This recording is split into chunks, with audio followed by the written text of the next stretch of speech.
ఆస్తి అక్కడికి రాదు, ధన ఘనతలు కుల బలాలు అక్కడికి రావు, సౌందర్యము అందము అక్కడికి రాదు. కొన్ని సమయాల్లో ఇవేమీ అక్కడికి రావు.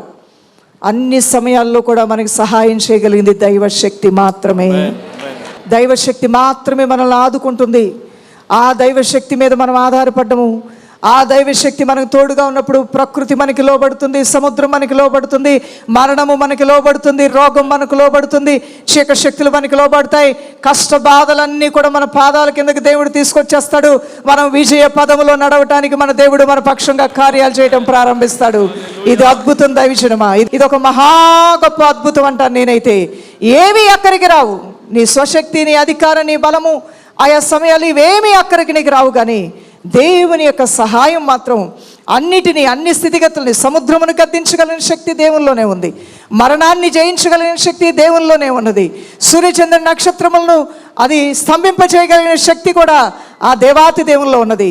అరణ్యములో కూడా ఆహారం పంపగలిగిన శక్తి కూడా ఆ దేవునిలోనే ఉన్నది. ప్రియులారా, తెగులు వచ్చినా, కష్టము వచ్చినా, బాధ వచ్చినా, సమస్య వచ్చినా భూమి మీద ఉన్నటువంటి మనకు వస్తుంది. పరలోకంలో ఉన్న దేవుడు ఎప్పుడు బలవంతుడుగానే ఉన్నాడు, శక్తివంతుడుగానే ఉన్నాడు, పోషించువాడుగానే ఉన్నాడు, స్వస్థపరచువాడుగానే ఉన్నాడు, ఆస్వాదించువాడుగానే ఉన్నాడు. ఆయనకి ఇవన్నీ అడ్డు కానే కాదు.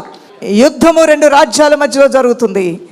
యెహోషువ ప్రార్థన చేస్తున్నాడు, ప్రభువా సాయంకాలం అయిపోతుంది, శత్రువులు మా పైన పై చేయి తీసుకుంటే మేము ఓడిపోతే మమ్మల్ని చంపేస్తారు వాళ్ళు.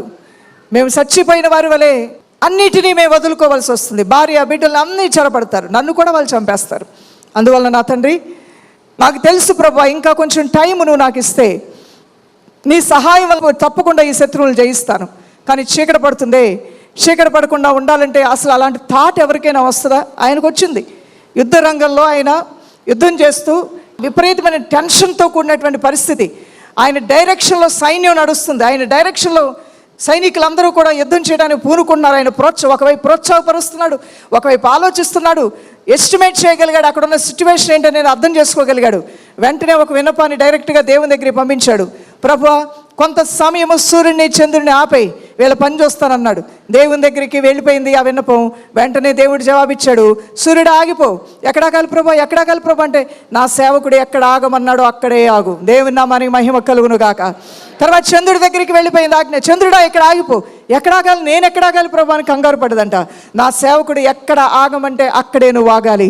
మన నోట దేవుడు అధికారాన్ని పెట్టాడు. దేవుని బిడ్డ, నువ్వెక్కడ నిలబెడితే నీ సమస్యలు అక్కడ నిలబడిపోతాయి. నువ్వెక్కడ కావాలని ఆశీర్వాదం కోరుకుంటే అక్కడికి నీ దీవెనలు నడిచి నీ ముందుకు వస్తాయి. నీ పిల్లలకి ఏ దీవెనలు కావాలో నువ్వు మొరపెడితే ఆ దీవెనలు నీ పిల్లల తలపైకి దేవుడు పంపించబోతూ ఉన్నాడు. ఇంకనూ మరికొన్ని వచనాలు చూసినట్లయితే మనం మత్తయి సువార్త 15వ అధ్యాయము 28వ వచనంలో కూడా ఇక్కడ దేవుని యొక్క మాట ఒక స్త్రీ వద్దకు వస్తున్నది. అందుకు యేసు, అమ్మా నీ విశ్వాసము గొప్పది, నీవు కోరినట్టే నీకు అవును గాక అని ఆమెతో చెప్పెను. ఆ గడియలోనే ఆమె కుమార్తె స్వస్థత పొందిందంట. నా కుమార్తెకు స్వస్థత కావాలంటూ ఒక ఆమెడు వచ్చి ప్రభువు దగ్గరకు వచ్చి అడిగింది. ఒక వ్యక్తి ఏమో సూర్యుడు చంద్రుడు ఆగిపోవాలని అడిగాడు, వెంటనే దేవుడు జవాబిచ్చాడు. ఇక్కడ ఒక స్త్రీ ఏమో 12 సంవత్సరాల రక్తస్రావంతో ఉన్న రోగి కూడా వచ్చి దేవుని దగ్గర అడిగింది, ఆమెకు స్వస్థత ఇచ్చాడు. అదొక విధమైన ప్రార్థనకి జవాబు. ఆమె రోగముతో వచ్చింది. ఆమెకున్న రోగాలు నానా విధములు, ఆయా విధములైన రోగాలు ఉన్నాయి. ఆమెకున్న రోగము రక్తస్రావ రోగం. ఇక్కడ ఈమె కూతురుకున్న రోగం మరొక రోగము. ఆ రోగం పోవాలని ఈమె దేవుని దగ్గరకు వచ్చి ప్రార్థన చేయగానే, అమ్మా నీ విశ్వాసము గొప్పది, నీవు కోరుకున్నట్టే నీకు అవును గాక. హల్లెలూయా. నీ విశ్వాసము గొప్పది, నీవు కోరినట్టే నీకు అవును గాక. ఆ గడియలోనే ఆమె కుమార్తె స్వస్థత పొందిందంట. నువ్వు కోరుకో యవన బిడ్డ, యవన సహోదరుడా, నువ్వు కోరుకో. ఉద్యోగం కావాలా, వీసా కావాలా, ఇంటర్వ్యూలో సక్సీడ్ అవ్వాలా, వ్యాపారంలో నువ్వు ముందుకు వెళ్ళాలా, సంతానము లేదు పిల్లలు కావాలా, నీకు రోగం ఉంది రోగం పోవాలా, అభిషేకం కావాలా, ఆత్మబలము కావాలా, నీకేం కావాలనుకుంటున్నావో దాన్ని యేసు నామములో కోరుకో. ప్రభు నీకు అనుగ్రహించబోతున్నాడు. నువ్వు కోరుకున్నట్లుగానే నీకు కలుగును గాక. అవును, మొదటి రాజుల గ్రంథం 18వ అధ్యాయం 38వ వచనం చూస్తే ఇక్కడ దైవదాసుడు ప్రార్థన చేస్తున్నాడు. అతడు ఇలాగున ప్రార్థన చేయుచుండగా యెహోవా అగ్ని దిగి దహన బలి పశువులను, కర్రలను, రాళ్లను, బుగ్గిని దహించి కందకు మందున్న నీళ్లను ఆరిపోజేసెను. దైవజనుడు ప్రార్థన చేస్తున్నాడు, ప్రభువా ఈ అన్ని జనుల మధ్యలో నీ మహిమను బయలుపరచు, నువ్వు నాతో ఉన్నావని రుజువుపరచు.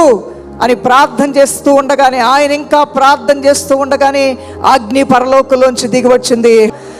అతడు ఈలాగున ప్రార్థన చేయుచుండగా ఆయన మాట్లాడుతూ ఉన్నాడు దేవునితో. ఆయన స్వరమెత్తి ప్రార్థన చేస్తూ ఉన్నాడు. మీకు ఒక విషయం తెలుసా? మీరు ప్రార్థన చేస్తూ ఉండగానే మీకు ఇంకా ప్రార్థన ముగించకముందే జవాబులు వచ్చేస్తాయి దైవజనమ.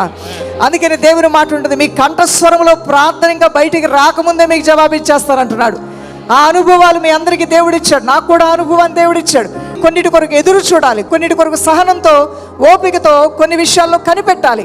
ఆ విధవరాలు ఏ రీతిగా ఆ రాజుగారి దగ్గరికి వెళ్ళి ఆమె పట్టుదలతో ఓరముతో ఆమె నిరంతరము నిత్యము అన్నట్లుగా ఆమె గోజాడుతూనే ఉంది, అడుగుతూనే ఉంది. రాజు స్వభావం చూస్తే మంచివాడు కాదు, జవాబిచ్చేవాడు కాదు, మాట్లాడేవాడు కాదు, తీర్పు తెచ్చేవాడు కాదు, న్యాయం తెచ్చేవాడు కాదు. అయినప్పటికీ కూడా ఆ యొక్క స్త్రీ, ఆ విధవరాలు గోజాడుతూనే ఉంది, అడుగుతూనే ఉంది, వేడుకుంటూనే ఉంది. చివరికి న్యాయము తెచ్చగా తప్పలేదు. కఠినుడైన ఆ రాజే అడగగా జవాబు ఇవ్వగలింది. నా ప్రజలైన మీరు ప్రార్థన చేస్తుంటే, మిమ్మల్ని ప్రేమించి మిమ్మల్ని కనికరించి మీకోసమే ప్రాణం పెట్టిన నేను మీరు ప్రార్థన చేస్తే నేను జవాబు ఇవ్వనా అంటున్నాడు ఈ దేవాతి దేవుడు. నువ్వు ప్రార్థన చేస్తే ఈ దేవుడు జవాబు ఇవ్వడా? దేవుని బిడ్డ చెప్పు, నేను ప్రార్థన చేస్తే నా దేవుడు జవాబు ఇస్తాడని చెప్పండి. మీరు ఆ కన్ఫెషన్ అనేది తక్కువైపోతుంది దైవజనమ. కన్ఫెషన్ ఒప్పుకోవాలి, మంచి జరుగుతుందని, జవాబు వస్తుందని, దేవుడు గొప్పవాడని, కార్యాలు జరుగుతాయని ఆ కన్ఫెషన్ అనేది నీలో ఉన్నప్పుడు తప్పకుండా దైవ కార్యాలు నువ్వు చూడగలుగుతావు. చాలాసార్లు మనసులో ఊహించుకుంటాం, మనసులో తలంచుకుంటాం, మనసులో బాధపడతాం, కానీ అది నోటితో మనం మాట్లాడకుండా మౌనంగా ఉంటూ ఉంటాం. అది మంచిది ఏమాత్రము కాదు. నీ నోటితో మాట్లాడేది నీ చెవులు వినాలి, నీ హృదయం వినాలి, అలానే నీ మైండ్ వినాలి. నువ్వేం మాట్లాడుతున్నావో నీ మైండ్ వినాలి. నువ్వు అన్నిటికీ కూడా నీలో ఉన్నటువంటి ప్రతి అవయవానికి కూడా ఒక కమాండ్ పంపించాలి. నువ్వు జరగదు అని అనటానికి వీల్లేదు, జరిగి తీరుతుంది యేసు నామములో. ఇక్కడ దైవజనుడు ఇంకా ప్రార్థన చేస్తూ ఉండగానే అగ్ని ఆకాశంలోకి దిగి వచ్చింది. అక్కడ దైవ కార్యం జరిగినట్లుగా మనం చూస్తూ ఉన్నాం. ప్రార్థనకి ఎంతో శక్తి ఉంది. ప్రార్థన యొక్క ప్రభావము ఎంతో గొప్పది. ఇక్కడ ఒక భక్తుడు ఈ విధంగా రాశాడు, నీరు లేని మొక్క ఎలా వాడిపోతుందో ప్రార్థన లేని జీవితాలు అలాగే వాడిపోతాయి. పువ్వులు లేని తోటలో సువాసన ఉండదు, ప్రార్థన లేని జీవితంలో సంతోషం ఉండదు. సైనికునికి ఆయుధాలు లేకపోతే శత్రువు దాడి చేస్తాడు, విశ్వాసికి ప్రార్థన లేక